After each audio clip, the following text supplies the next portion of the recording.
I hope that when I do the intro for this series, I remember to make it a funeral march, because one of these two awesome players is going home. It's an elimination series, and somebody's Katowice dreams are going kaplooey early. It doesn't seem right. uThermal has lost to Ragnarok, Cyan got the upset over Scarlett, and now they have to face each other to stay alive. uThermal was injured for much of last year, but boy is he back into form. I almost wish I could get injured like that, because his recuperation has been incredible. A high ground barracks for Terran, and a hatch first for Zerg. No signs that either player's opting for cheese in Game 1.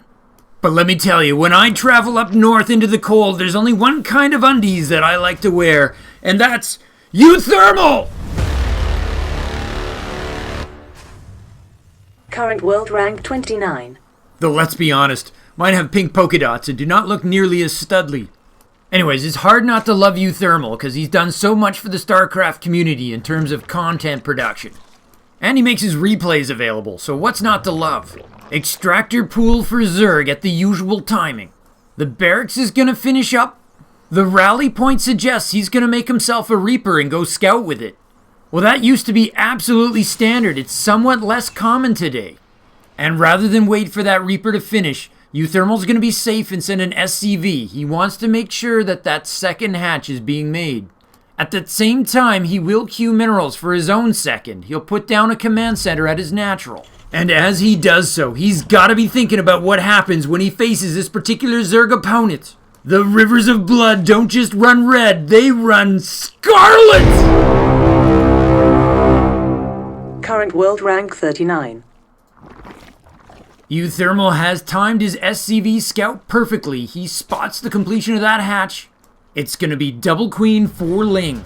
And in exchange, Scarlett's Overlord is going to get the spot on uThermal's command center at his natural. uThermal's gone ahead with the execution of his 1-1-1 build, starting that factory. Scarlett takes her third, successfully avoiding the Reaper. The Reaper's in the natural. Scarlett's doing the Zergling shuffle dance as she tries to buy time for the queen to finish. uThermal looking to pick off a Ling or maybe even a drone. 3 out of 4 of Scarlett's Lings are badly injured. uThermal changes tacks and goes for the Reaper door to get inside the main. And then he swerves to the natural. That will get him a Ling. That is the first blood. And from there he's going to streak behind the mineral line at the natural. Scarlett looking to corral that Reaper. Fire in the hole!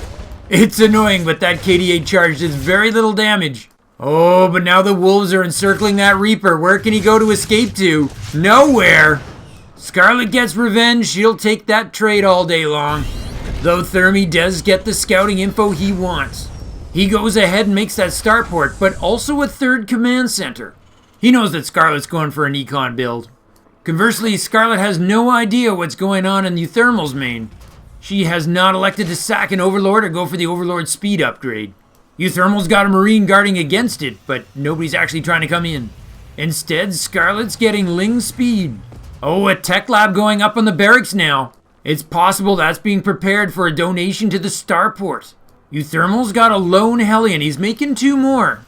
But even 1 is enough to get a map control at this point. He'd be happy to meet up with Scarlett's 3 remaining Lings. Yes, there is an add-on switch. Why does that starport want that tech lab? The answer rhymes with wench wheeze. Also, not a word. Scarlett has connected her third with creep already. The queens are going to zone out that Hellion. Scarlett has 3 queens. She's about to go up to 4 and then make it 5. With 3 connected bases, it's going to be difficult for the Hellions to get much done. Especially if Scarlett picks off the first one. Oh, I think this is a trap. I think uThermal's trying to suck those Lings back to his base where there's a couple more Hellions waiting. 3, in fact. This is going to be a barbecue. No! Amazing reflexes. Scarlett pulls back and saves all her Lings. Just a fraction away from becoming a pile of ash. Good trap laid out by uThermal. Just couldn't slam the door quite fast enough. He sends out 3 Hellions to harass. He's actually keeping 3 at home. He's hiding them. The last time we saw him do this, it's because he went to get an armory. Oh, double creep tumor snipe right under the nose of those queens. That is, if queens had noses. Oh, and is it? Yes, it's the no vision snipe on that creep tumor. uThermal's on a roll here. He's actually making a second Banshee back at home. He's stacking them up and he's researching cloak. With 2 Banshees, you can one-shot a drone. It makes a big difference. Scarlett may be a legend for her creep spread, but it's hard when your tumors are all roasted marshmallows. uThermal's going to lift off his command center and take a third, and at the same time, his Banshees are going to strike out. Cloak is almost done. They're going to tag off with the Hellions. uThermal hasn't lost a single one of them. That means his count remains at 6. Scarlett's got 7 queens to deal with these Banshees. Except that 4 of them are going out of position to guard the creep tumors. Those Banshees look to be going for the main. There's only a single queen station there. There is, though, a spore, thank goodness. Scarlett had the good sense to make those blind. She elected to forego the scout of uThermal's main. uThermal parks outside the range of the spore. The queen's getting hits, but the drones are dying. That's 7! He's also going to get the scout and see that Scarlett's doing double upgrades, but is behind him. Oh, the queens have adapted. There's 5 guarding the natural.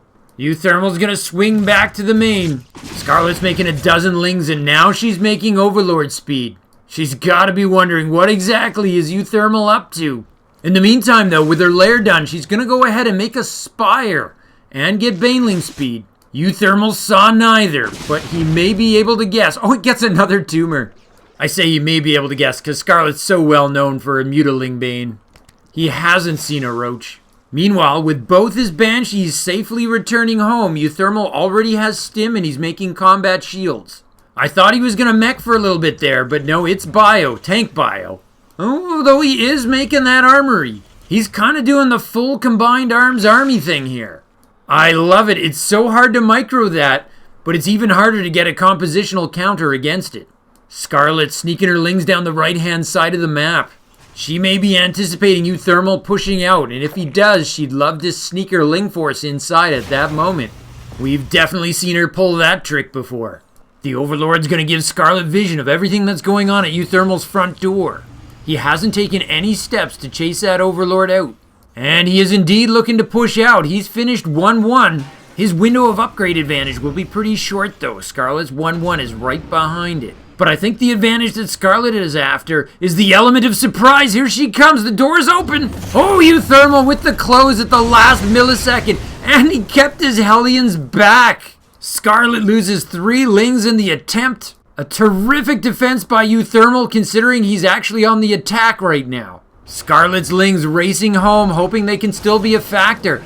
Oh, look at that tank position. It's way, way back, but so well protected. Oh, another great spot.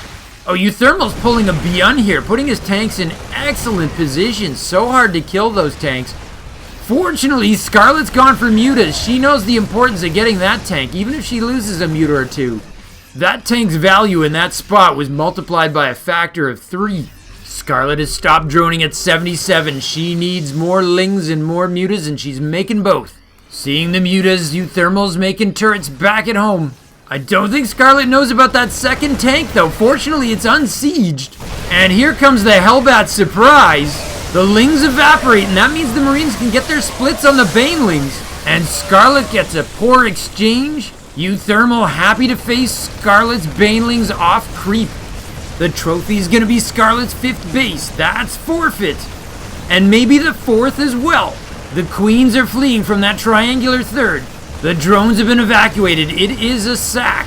The mutas think about picking off some medevacs, but they can't face those Marines. The 4th base falls. Scarlett's actually remaking it in the top left. But if uThermal retains that high ground real estate, it's going to be a problem for the Zerg. He's got 2 tanks sieged up to stake his claim. No, he's pulling back. Scarlett is serving an eviction notice. The Zerglings are looking to do the wraparound for the banelings. But once again, the Hellbats are going to make a big difference there. Can Scarlett get the cleanup? Who's got this? Oh, the very last baneling kills the last 3. No! uThermal has 3 more Marines. Scarlett has to pull back. But uThermal's battered enough that he's going home as well. Can we call that a cleanup? But regardless, uThermal has to be happy with the outcome of that attack. He is way ahead on army right now. And he's bringing a second attack wave to press his advantage. Oh, Scarlett thinks those are just the leftover Marines from the first attack. She didn't know about the second wave. The Banelings get ambushed. I don't know if uThermal got lucky or he suckered her there. But if he actually planned that, that was brilliant. And once again, the tanks are going to get in a nasty position. He's got high ground ramps. Scarlett's going to have to sacrifice so much to dislodge those tanks. And if she doesn't, the Marines are going to have so much support. They're able to go right at that natural. Queens were not meant to battle Stim Marines on their own. Scarlett makes 28 Zerglings. Is it enough at this point? No, it is not. It is GG for game 1. Victory to uThermal. Scarlett is 1 game away from a tournament elimination. So my quick take here is that Scarlett didn't know about the Hellbats. If she did, she probably wouldn't have been running her forces off the creep. She thought her Lings could tank the Marine fire so the Banelings could come in. But all the Lings could actually do was die in a fiery inferno. Now the reason that Scarlett isn't thinking about Hellbats is 2 reasons. 1, because she didn't scout the main, which with hindsight doesn't look great, but it's a legitimate tactical decision. You pay for that scouting information.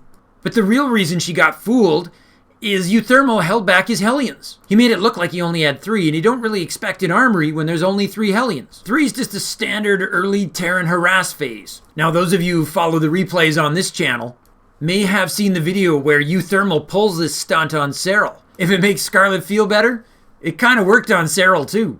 So props to uThermal, and I also want to show something else cool that uThermal did in this game. I want to show in slow-mo how uThermal kills a creep tumor without actual vision of it. Now you vets have all seen this before, but there may be some viewers out there who may not appreciate what they actually saw. We see the game with perfect vision, but how it actually works is as soon as a creep tumor finishes growing, it becomes invisible. Therefore, it cannot be attacked without detection. However, in a very cool tradition going back to Starcraft 1, invisible units can be hit by splash. The Hellion flamethrower stream is splash damage. So to make it work, uThermal has to put up one of his Hellions in front of the tumor, shoot his own Hellion, and use the splash to kill the tumor. That takes a little bit of micro. He's hitting a target he can't see. You really need to see it with his vision. And there's this very cool guy out there named James who often reminds me that I need to break down these games more from the point of view of the players. It may look visually like an epileptic seizure, but that's where you really learn what the players are doing. So watch how that tumor vanishes after it completes. But uThermal knows it's still there, so he kills it anyway. The tumor reappears just to give him a death animation. Cool stuff, eh? This isn't actually new. You can actually Google the original thread on Team Liquid, where some guy named Osetic actually theory crafts that at some point in the future, players might start doing this in pro games. He points out that if you can use a Corsair to kill a Wraith in Brood War with its splash damage, why not a creep tumor? And everybody else is like, well, I guess it's possible, but it would be really hard to do, and it's just way weird. Flash forward to today, it's still weird, but people can do it. The last thing I need to say about this game is, if uThermal's looking somewhere else on the map when those Lings try to rush in through his wall, and he doesn't get his depot up, this game could have looked quite different. So if we want to see a different look, how about we check out Game 2? Adjutant, if you would, please.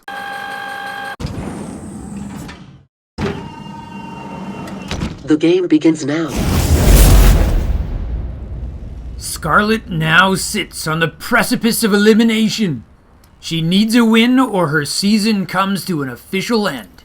uThermal, however, has got a game to spare here. Let's see what he does with it. He looked so crisp in Game 1. Of course, everybody looks better in proper lighting, which is why for Game 2 we're going to play on Light Shade. A standard map, 14 blue mineral bases, but with a ton of sight blockers right in the center of the map where you least want to see them.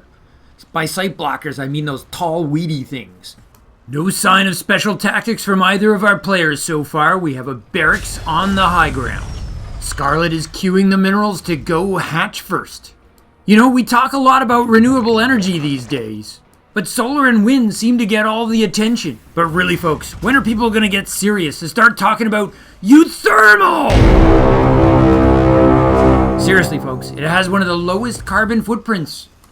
And a small footprint is very important when you're being tracked by a deadly Zerg.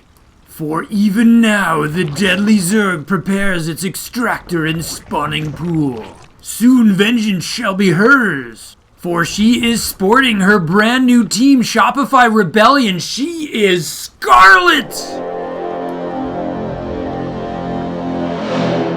That's right, Scarlett got picked up by what might be the next IT team.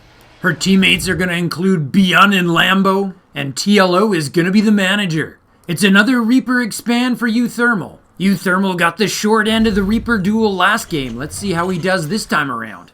Though, if you win the game, do you really care how the Reaper duel went? Orbital Command finishing up on schedule, as is the hatchery at the Natural.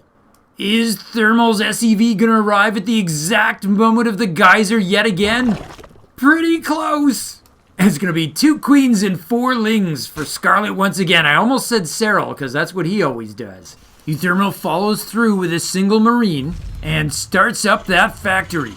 So far, neither player is showing us any deviation from game 1. Once again, Scarlett gets her third and will put it down right before the Reaper can arrive to stop her. It's time for Dance Monkey Dance. The Zerglings have to keep that Reaper busy, but without getting kited to smithereens. For a second there, I thought Scarlett was going to get this around. Great ling control. Just a few more seconds for that queen to arrive. She is here. Why don't you pick on someone your own size? Actually, you're twice the size of me. It was a figure of speech. Well, excuse me for being literal. Anywho, with the Reaper zoned out, we see that Terran's Natural will complete, but more interesting than that is that he's already started a third command center. And we do have that add-on switch. The factory's gonna avail itself of the reactor. And a starport's gonna begin. The Terran main is a hive of activity. Oh, the Reaper's gonna go for the Reaper door and try to sneak into the main. Scarlett's lings are waiting. uThermal somehow senses it, and the Reaper pulls out. He either didn't like the look of that Overlord placement, or it was always just a fake so he could try to sneak in on the south side. Who can know the genius mind of uThermal? So it's gonna be Reactor to Hellions once again. In game 1, uThermal did a fantastic job of pushing back the creep. And I don't want to make too big a deal out of it, but Scarlett was short on creep in that game 1. Scarlett, of course, is legendary for her creep spread, one of the very best in the business. But uThermal seemed to know where every tumor was going to go down before it could be planted. Oh my god, the starport gets a tech lab. uThermal really is running the exact same build as the last game. Or he at least wants Scarlett to think so. He's starting up a Banshee. This is kind of a if it ain't broke, don't fix thing. Scarlett's lings have speed, and they're tracking down that Reaper. He's gonna escape up the Reaper door into the arms of the Queen. He's gonna get a scout, but I don't know how he gets out of there. Oh, that's how. He's not gonna stay. That Reaper's low on hit points, though. Can the lings? Yes, the lings get him. That's a first blood. I'll be looking to see if uThermal's gonna hide half his Hellions again.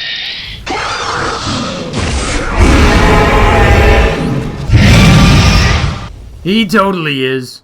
This is almost a little bit Groundhog Day. Except, this time Scarlett has a Ling Scout. Don't look now, but look who's learning. I'm zooming in to show you one very useful Ling Corpse. Scarlett's gonna appreciate the significance of 3 Hellions sitting back doing nothing. That's gonna reinforce her choice of a Baneling nest. She's also making a lair because she's gonna want that Baneling speed. Oh, look at this trap. Pinned Hellions, they're not firing, they're just gonna die. That is really hard to time. Fantastic play from Scarlett. uThermal reacts by immediately finishing off his wall at his Natural. He needed a pair of eBays anyway. What he hasn't done is gone for an armory. I wonder if it's a double fake. Maybe he wants Scarlett to think he's going for Hellbats, when in fact he isn't. But it's not like Banelings are gonna be unuseful. Scarlett was gonna want those anyway. Scarlett has to be feeling good with the early phase of the game. But now it's time for the next phase. It's time for the Banshees. uThermal's gonna lower his third base. In game 1, uThermal snagged 8 drone kills and saved both his Banshees. If Scarlett's gonna extend this series, she's gonna have to do better than that. It wasn't game ending, but it sure didn't help. I am a huge fan of the way uThermal doubles up his Banshees before he sends them. The Banshees are going to scout the 4th, they're going to cloak, they're going to come right into the Spore, and they're going to start the killing. That's 3 already, but one of the Banshees is down less than half. To put it in perspective, before the Banshees arrived, uThermal was down 9 workers. Now he's down 10. And Scarlett's making 8 more. That's her Banshee defense. I can make him faster than you can kill him. She is also making a Spire, not a huge surprise there. When we see Banelings out of Scarlett, they're usually accompanied by Mutas, and she is going to go ahead and get that Baneling speed. The roly-polies are so much better against the Hellbats. It's also helpful to Scarlett that uThermal just hasn't been able to control the creep like he did in Game 1. uThermal's +1/+1 is halfway done. His stim pack is already complete. He has not started combat shields with his build. The Banshees are going to try to swing around to the north side, but I think at this point they might be more of a distraction for his main push. Oh, they're going to get right into the main. It's the jack-in-the-box moment for that Spire. There's only a single queen and a spore in the mineral line. uThermal goes after the extractor, but the cavalry's going to arrive before he can focus that down. Scarlett has her overseer at the ready. Baneling speed will complete before the Terran push. uThermal's parked his Banshees right next to an Overlord. I think that's a trick. I think he wants to attract the Mutas to get them out of position. Then his main force will have time to set up. uThermal would love to stake out a claim on this high ground. He's going to clear out the creep tumors to enable him to do so. The Marines are going to try to keep everybody busy while he sets up some sweet tank positions. The Mutas take the bait. Only one manages to cloak in time, though. I believe the mice got a piece of cheese there. Oh, uThermal saw something he didn't like. He's going to reposition. Scarlett has double Evos, but she has not started any numeric upgrades. Instead, she's getting herself a supply lead. Combat shields finish for the Terran. The Mutas would love to pick up one of those retreating tanks. They are falling behind. Now a quick stim from uThermal's Marines are going to chase him back. I almost feel like everything uThermal does is a trap. He's got to be exhausting to play against. He's almost like Mysterio. Everything's illusory. Nothing is as it seems. His retreating push is now going to relaunch and even link up with the surviving Banshee. Scarlett started triple upgrades. This could be a vulnerable time for her. Though if she finishes those 17 Banelings in production, it could be less so. uThermal's really going to control the high ground here. It's such a good staging area against that triangular third base. Oh, he's actually leapfrogging a tank onto the low ground. That's going to let him splat a whole bunch of Banelings. This is going to be really expensive for Scarlett to dislodge. And she's got the smaller army to begin with. With a worker lead of 19, she does have the income advantage. And it's a lot, but she is going to need time to convert it into units. Man, that low ground tank for uThermal is giving him map control right in front of Scarlett's base. She has to get rid of it. Banelings are rolling. She goes for that low ground tank. She's going to get it. But uThermal is getting the better end of this exchange. Scarlett comes off creep for the cleanup. uThermal with the splits. He's going to reinforce. He's going to hold. The Firebats are here. He's even got a tank left over. Scarlett's out of Bane. She's remaking everything. Her +1/+1 is going to finish. But uThermal's on top of the third. The Lings that spawn there are going to be in trouble. Scarlett's Banes need to finish now. The Firebats just cooked the Zerglings. Scarlett has to pull back her units to the safety of the ramp, which means the third will fall. It's a horror pinata. uThermal comstats to get vision on the high ground with his tank. Zerg has to retreat again. uThermal's going to get 2-2 pretty soon and have another upgrade lead. But how about his army lead? It's got 40 more supply. This is a tight spot for the Zerg. Scarlett tries to dislodge that tank with her Mutas, but it is heavily guarded. uThermal is fighting on creep with confidence, and he's making Marines 6 at a time. Every one of uThermal's Hellbats is still alive, and they're all wearing flaming Zergling pelts. It's the newest thing in Robo-Terran fashion. Scarlett cannot seem to get her Muta stack high enough in numbers to combat this. She takes the plunge, gets rid of that critical tank. It costs her additional Mutas though. But with the linchpin down, uThermal must retreat. Must is apparently a gross exaggeration. uThermal stims and then stands and fights. Everything this guy does is a fake. And here comes the next wave. uThermal does not parade push. He packs up his army for a devastating punch. No sooner does Zerg push Terran away from that high ground than uThermal retakes it. And once again, he's rolling tanks onto the creep. The Mutas try to protest, but they can't do anything but try to buy time for the Banelings to finish. uThermal's not going to let him. He stims up the ramp and clears out the Banelings. I think the wheels just came off. uThermal's pretty close to getting position over that natural. The Mutists say no way, they're gonna clear out the Marines, but going toe-to-toe with Marines has a cost for them. The Banelings roll, is it enough? The 3 tanks say no. The dust and green embers clear, and the Marines are still pushing forward, and it is GG! uThermal takes the series, 2-0, and tragically that means Scarlett is out of the tournament. I'm off to go cry in a corner.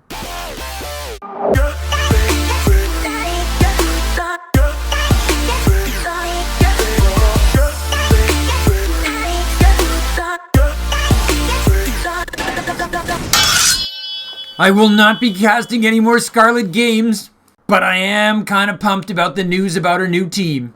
The fact that we're getting a new team at all right now is just incredible. After all the bad news Starcraft took in 2020, even a hint of expansion is terrific news. As you may know, Shopify's founder is a huge Starcraft 2 fan. He actually streams. He's hired more than one retired pro gamer. And whether it's true or not, the internet has a bunch of articles on how Starcraft 2 has actually influenced the way he runs his business. According to the interwebs, his strategy is based on Zerg tactics. Between you and me, I kind of suspect it's probably more complicated than that. Anyway, let me say something about this game. It's a pretty huge deal for uThermal that his second wave is an actual wave instead of just a trickle of units. We've watched him break Zerg's back by doing this a couple times now. And if you see the video the first time where I saw him do this, I'm embarrassed to say, I pretty much suggested it was just a fluke or a coincidence. I don't think we can say that now. There are times when the parade push is the way to go, that trickle of units. It has the advantage of getting your guys into the field as soon as possible. Just rally, rally, rally, and try to make sure you have more stuff than the other guy. But as we can see, there's a huge advantage to having your units clumped together. When Scarlett finally retakes the ridge, if a bunch of rallied units were trickling over the top, she would have picked them all off. Instead, she's greeted by this hunka burning death. Putting aside the obvious tactical advantage, there's also the psychological. You see that and your heart just sinks. So congratulations to uThermal. Let me all just remind you to live life, because nobody likes to die and hold position. From my base to yours, Zugzwang out. To continue your StarCraft journey, Nova advises you to click the video in the upper rectangle. But Kerrigan warns you to watch your 6 and click the video in the bottom rectangle. Or you can stimpack your StarCraft experience. Subscribe to Zugzwang StarCraft. Just hit the circle. From my base to yours, Zugzwang out.